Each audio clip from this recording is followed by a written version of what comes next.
अस्सलाम वालेकुम दोस्तों। तो आज के इस वीडियो में मैं आपको बनाना सिखाऊंगी बहुत ही मज़ेदार, बहुत ही डिलीशियस सी रेसिपी है। हमारी ये इस रेसिपी का नेम है चिकन क्रीमी पराठा रोल। तो आइए हम बनाना स्टार्ट करते हैं।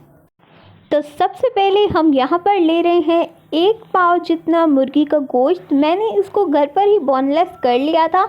अगर आप चाहें तो आप पहले से ही बोनलेस हो वो गोश्त ले सकते हैं।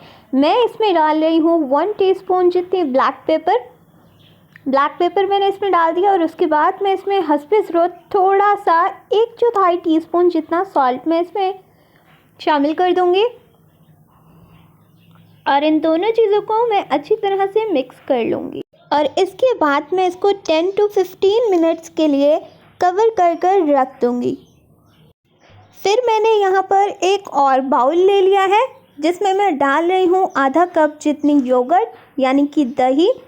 उसके बाद मेरे पास ये क्रीम है मिल्क पैक की। आप अगर चाहें तो दूध की मलाई भी यूज़ कर सकते हैं। मैं क्रीम यूज़ कर रही हूँ।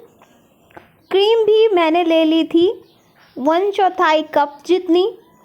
तो इसमें मैं उसे शामिल कर दूंगी।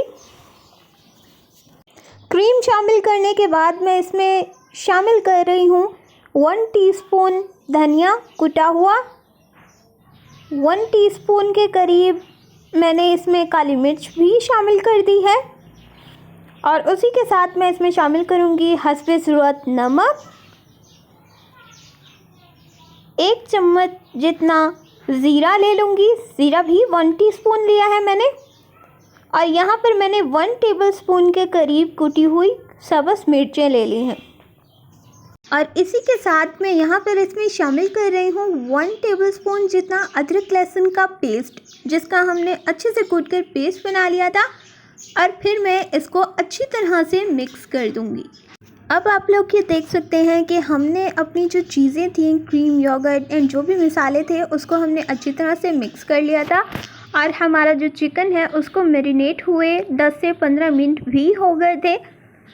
तो इसलिए हमने वो चिकन इस बैटर में डाल दिया है। और इस चिकन को भी हम अपने जो बैटर बनाया है हमने उसमें अच्छी तरह से मिक्स कर लेंगे। और इसी के साथ मैं इसको भी 10 से 15 मिनट के लिए कवर कर रख दूँगी। तो यहाँ पर मैंने किचन में यूज़ होने वाली दोरी और मोली ली है।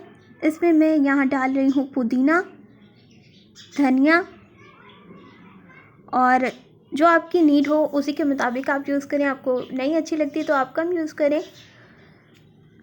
मैं एक सॉस बना रही हूँ अपने शावरमा के लिए। तो मैंने इसमें 1 टीस्पून जितनी ग्रीन चिली और 4 पीसेस थे गार्लिक के। मैं इसको अच्छी तरह से कूट लूँगी। तो ये देखें जी, हमने इनको अच्छी तरह से कूट कर साइड पर रख लिया था। अब हम इसकी सॉस बनाएंगे। ये मैंने एक कटोरी ले ली है, उसमें मैं अपनी कूटा हुआ मटेरियल डाल दूँगी। साथ ही में मैं इसमें मायोनीज़ शामिल कर रही हूँ। 2 टेबलस्पून के करीब मैं इसमें मायोनीज़ शामिल कर रही हूँ। इसके बाद मैं इसे अच्छी तरह से मिक्स करूँगी। इसे अच्छी तरह से मिक्स करने के बाद मैं 1 टेबलस्पून के करीब इसमें केचप भी शामिल कर रही हूँ। और केचप शामिल करने के बाद मैं इन तीनों चीज़ों को अच्छी तरह से आपस में मिक्स कर लूँगी। यहाँ मैंने एक बर्तन लिया है और 1 कप के बराबर मैंने मैदा ले लिया है। और मैदे में मैं यहाँ शामिल कर रही हूँ 1 अंडा। और इसके साथ मैं यहाँ पे 4 से 5 टेबलस्पून जितना ऑयल है मेरे पास, मैं वो इसमें शामिल कर रही हूँ। साथ ही मैं इसमें 1/4 टीस्पून जितनी शुगर ऐड कर रही हूँ और हस्बे ज़रूरत नमक। अब इन तीनों चीज़ों को मैं अच्छी तरह से मिक्स करूँगी। चम्मच से ना अच्छी तरह से ना ये आटा गूंदा नहीं जाता, इसलिए मैं हाथ से इसे अच्छी तरह से गूंद लूँगी। और इसमें नीम गर्म दूध के साथ मैं इसे अच्छी तरह से आटे की तरह नरम सा गूंद लूँगी। फिर मैं इस गूंदे हुए आटे को एक शापर में कवर कर आधे घंटे के लिए छोड़ दूँगी ताकि अच्छे से नरम हो जाए।